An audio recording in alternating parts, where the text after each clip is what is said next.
আহমদুল্লাহ আলী আল আজিম আলহামদুলিল্লাহ। প্রিয় বন্ধুগণ, আমরা আজকে জানব সন্তান লালন পালনে জন্ম থেকে নিয়ে মৃত্যু পর্যন্ত একজন সন্তানের জন্য মাতা পিতার কী করণীয়। প্রিয় বন্ধুগণ, সন্তান সন্ততি নিয়ে আমাদের হাজারো চিন্তা থাকে। ওরা কেন অবাধ্য হয়, ওরা কেন বাধ্যগত হয় না। আমি আবারও বলছি, বাধ্যগত হওয়ার জন্য আমাদেরকে প্রথমত ভালো হতে হবে, তারপরে সন্তানদেরকে অবশ্য ভালো হওয়ার জন্য, ভালো করার জন্য প্রচেষ্টা চালাতে হবে। আমরা যদি কোরআন হাদিসের আলোকে যে হকগুলো দেওয়া হয়েছে সেগুলো জন্ম থেকে নিয়ে মৃত্যু পর্যন্ত আমরা আদায় করতে পারি, ইনশাআল্লাহ আমাদের সন্তানরা বাধ্যগত সন্তান হবে। হ্যাঁ, নিয়মের ব্যতিক্রম দুই একজন ভিন্ন হতে পারে, বাকি অধিকাংশ সন্তানরা বাধ্য হবে ইনশাআল্লাহ। প্রথমত আমরা সন্তানের শুরু থেকে নিয়ে জন্ম থেকে নিয়ে মৃত্যু পর্যন্ত সমস্ত হকগুলো জানবো ইনশাআল্লাহ। যতটুকু আমি গবেষণা করে পেয়েছি এবং বর্তমান আলেমদের কেতাবাদি চয়ন করে যে হকগুলো পেয়েছি, সেখানে প্রায় 10 থেকে 12টা হকের কথা আলোচনা করা হয়েছে। আরও হক থাকতে পারে যেগুলো আমার আলোচনায় বা আমার জ্ঞানের ভিতরে আসে নাই, সেটা আপনারা অবশ্যই দেখে নেবেন। বাকি মোটামুটি একটা গুছানো বিষয় আমি আপনাদের সামনে তুলে ধরবো ইনশাআল্লাহ। সন্তানের প্রতি প্রথমত হক হলো, সন্তান যখন দুনিয়াতে আসবে, আসার পরই সন্তান দুনিয়াতে আসার সাথে সাথে সন্তানের দুই কানে, কর্ণে, কুহুরে আমাদের আজান পৌঁছে দিতে হবে। হাদিসে এসেছে, নবী পাক সাল্লাল্লাহু আলাইহি ওয়াসাল্লাম তার নাতিদের কানে আজান দিয়েছেন। আযানা ফি উযুনিল হাসান ইবনে আলী রাদিয়াল্লাহু আনহু কামা ক্বালা আলাইহিস সালাতু ওয়াস সালাম। প্রথম হক। 2 নম্বর হক হলো এই ছোট বাচ্চাদেরকে তাহনিক করানো। এই তাহনিকের বিষয়টি বর্তমানে আমাদের অনেকের বোধগম্য নাও হতে পারে, যেহেতু আধুনিক যুগ, এই জন্য বলতেছি, কিন্তু অবশ্যই বরাকা আছে। তাহনিক বলা হয় কোনো বুজুর্গানে দিন অথবা কোনো বিজ্ঞ ব্যক্তি যারা আল্লাহ ওয়ালা আমাদের দৃষ্টিতে, তাদের মুখ থেকে চিবানো কোনো মিষ্টান্ন, খেজুর হোক বা কোনো মিষ্টান্ন বাচ্চার মুখে দেওয়া। এটা আমাদের হয়তো বোধগম্য নাও হতে পারে যে অন্যজনের মুখের খাবার কেন দেব। ভাই, বুজুর্গানে দিনের এই মুখের বরকত আছে। যদি আপনার ভালো লাগে অবশ্য করবেন, না ভালো লাগার ব্যক্তি আপনার। বাকি হাদিস দ্বারা প্রমাণিত, নবী পাক সাল্লাল্লাহু আলাইহি ওয়াসাল্লাম বাচ্চাদের তাহনিক করেছেন, খাবার চিবিয়ে মুখে দিয়েছেন। অবশ্য আমরা করার চেষ্টা করবো ইনশাআল্লাহ। 3 নম্বরে বাচ্চাদের হক হলো, যার বাচ্চা হয় ওই গড়ে ছেলের পিতার জন্য দোয়া করা। যেমন কারো আপনার কোনো বন্ধুর ঘরে সন্তান এসেছে, তাকে অভিবাদন করা বা তাকে ধন্যবাদ জানানো, তার বাচ্চার জন্য দোয়া করা।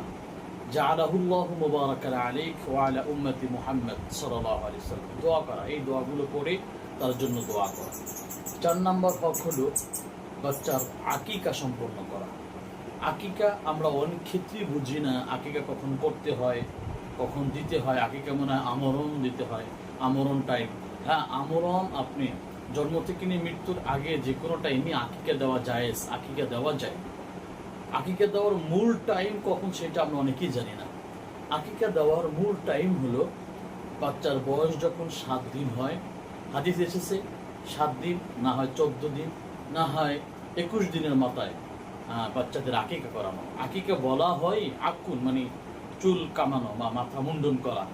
মাথা কামানোর সাথে সাথে 7 দিনের মাথায় তার সুন্দর করে কি করানো, তার জন্য একটা বকরি, ছেলে হলে একটা বকরি, 2টা বকরি, এবং মেয়ে হলে একটা বকরি জবেহ করা, তাকে আকিকা দেওয়া সুন্নাহ।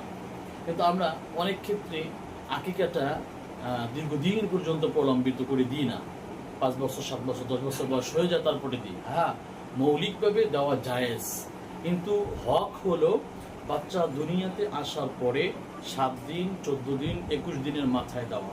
অনেক মুফতিয়ান আযম বলেছেন, যতদিন মায়ের বুকের স্তন থেকে দুধ সে পান করে ততদিন পর্যন্ত দেওয়া যায়, মৃত্যু পর্যন্ত দেওয়া যায়। এটা সবার মৌলিকভাবে ফতোয়া হলো মৃত্যু পর্যন্ত একজন মানুষের আকিকা দেওয়া যায়, তার চলে যাওয়ার পরও তার নামে আকিকা দেওয়া যায়, তা জায়েজ।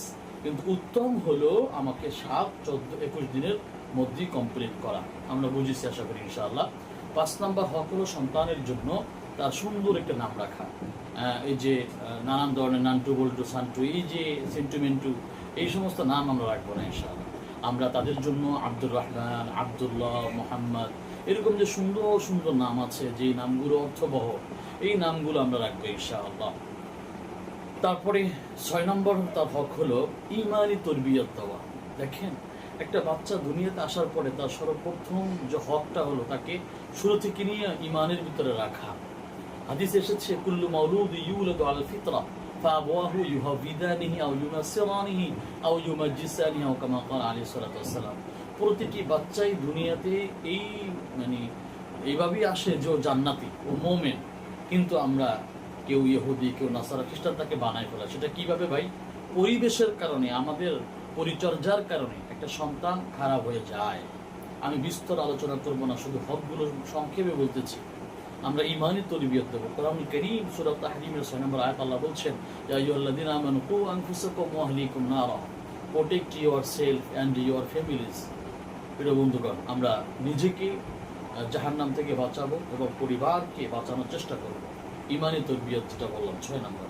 7 নম্বরে আমাদের হক হলো বাচ্চা কি লেখাপড়া করতেছে, শিক্ষা কোথা থেকে নিচ্ছে, সেই ব্যাপারে আমাদেরকে খুবই যত্নশীল হওয়া। একটা ছেলে কোথা থেকে শিখছে, সে নাস্তিক্যবাদ শিখছে, সে মুলহিদ হচ্ছে, নাকি সে একজন প্রকৃত মোমেন হচ্ছে, আমাদের সব ব্যাপারে খেয়াল করা। হাদিসের বিশদ এসেছে, আমি বিস্তারিত বলবো না। যদি আপনি এই ব্যাপারে খেয়াল না রাখেন তাহলে অবশ্য এই বাচ্চারা নষ্ট হয়ে যাবে। আমাদের সেই জ্ঞানেও আসবে না, আমাদের স্মরণেও আসবে না আমার বাচ্চা নষ্ট হয়ে যাচ্ছে।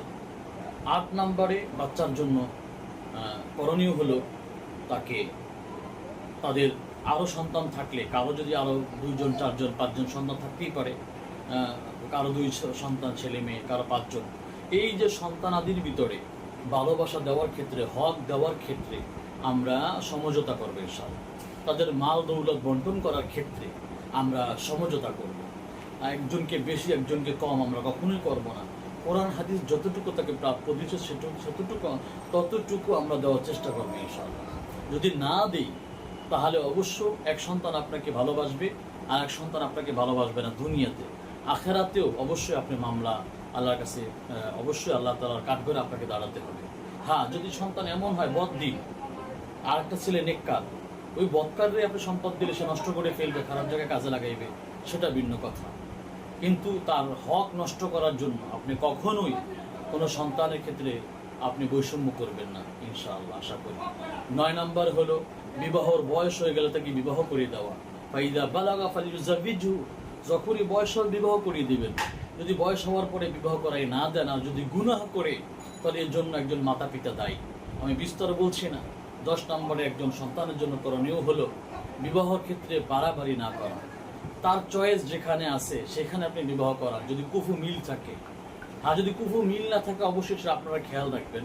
বাকি যদি এমনটুকু হয় যে মেনে নেওয়ার মতো ধার্মিকতা ঠিক আছে, আর পুরুষদেরকেও বলবো আপনি রিলেশনশিপে জড়িত হবেন না। আপনাদের বাবারা অবশ্যই আমাদের কল্যাণের জন্যই বাবারা কাজ করেন, এবং আমার মা, যারা মা এবং বাবা, এরা অবশ্যই আমাদের কল্যাণে কাজ করে। এই জন্য ছেলেদেরকেও বলবো নিজেকে নিজে ডিসাইড না করা যে কোনো মেয়ের বিবাহ করার ক্ষেত্রে, অবশ্যই পিতারা দেখবেন। তবে পিতাদেরকে বলবো আপনি বাড়াবাড়ি করবেন না। হাদিসে এসেছে, হযরত আয়েশা রাদিয়াল্লাহু তাআলা আনহা উনি একজন মেয়ের বিবাহের ব্যাপারে নবী করিম সাল্লাল্লাহু আলাইহি ওয়াসাল্লামের কাছে সুপারিশ করেছিলেন। সেই মেয়েকে তার বাবা তার চাচাতো ভাইয়ের সাথে বিবাহ দিয়েছিল। পরবর্তীতে নবী করিম সাল্লাল্লাহু আলাইহি ওয়াসাল্লাম তাকে অন্যত্র যাওয়ার অনুমতি দিয়েছিলেন পরিবারের অনুমতি ক্রমে।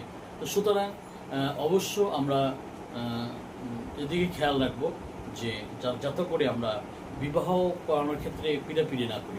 পিড়াপিড়ি করলে কি হয়, অনেক সময় দেখা যায় তাদের এই পরিবারটা লাস্টিং হচ্ছে না, পরিবারের ভিতরে বনিবনা হচ্ছে না, তাদেরকে পরিবার একটা সময় ধ্বংসের দিকে চলে যায়। অন্য সময় দেখা যায় আবার পরকীয়ার দিকে ধাবিত হয়ে যায়। সুতরাং আমরা এই দিকটা খেয়াল রাখবো ইনশাআল্লাহ। 11 নম্বর, সন্তানদের জন্য দোয়া করবো, দোয়া করবো না, 12 নম্বরে আমরা সন্তানদের জন্য ইনশাআল্লাহ ওদের ভরণ পোষণের ব্যবস্থাপনা করব।